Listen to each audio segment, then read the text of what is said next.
பகவத்கீதையில் 5வது சாப்டரில் 4வது ஸ்லோகம்.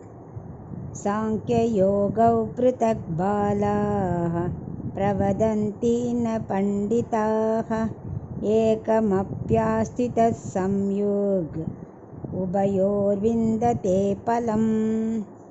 இப்போ இதுக்குள்ள அர்த்தத்தை பார்க்கலாம். கண்ணன் கர்மயோகம் ஞானயோகம் ரெண்டுமே ஒரே பலத்தை கொடுக்கும், ஆத்ம சாட்சாத்காரத்தை கொடுக்கும்னு சொன்னார் இல்லையா? இதில் என்ன சொல்கிறாருன்னா, கர்மயோகம் வேறு ஞான யோகம் வேறு அப்படின்னு பிரித்து பேசுகிறவா அறிவிலிகள். அவளுக்கு சிறியோர்கள்லாம் வயசில் இல்லை, அறிவில் சிறியவர்கள். அவளுக்கு கர்ம வேறு ஞானம் வேறுன்னு தான் தெரிஞ்சுட்டுருக்கா. இது ரெண்டும் ஒன்றுன்னு புரிஞ்சிக்க மாட்டேங்கிறா.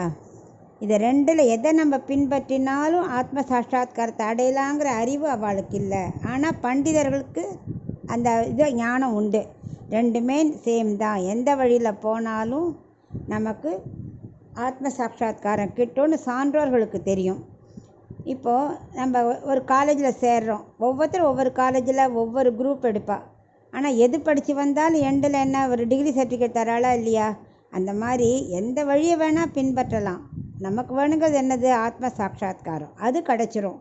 ரெண்டும் சேம் தாங்கிறத திரும்ப திரும்ப சொல்கிறேன். அதனால் நீ உனக்கு நான் ஏன் கர்மயோகம் நல்லது சொல்கிறேன்னா, நமக்கு ரொம்ப அனாதி காலமாக அதே பழக்கமானதுனால நீ அதை ஃபாலோ பண்ணுன்னு சொல்கிறேன். ஆனால் ரெண்டுக்குமே ஆத்ம சாட்சாத்காரத்தை கொடுக்கும்.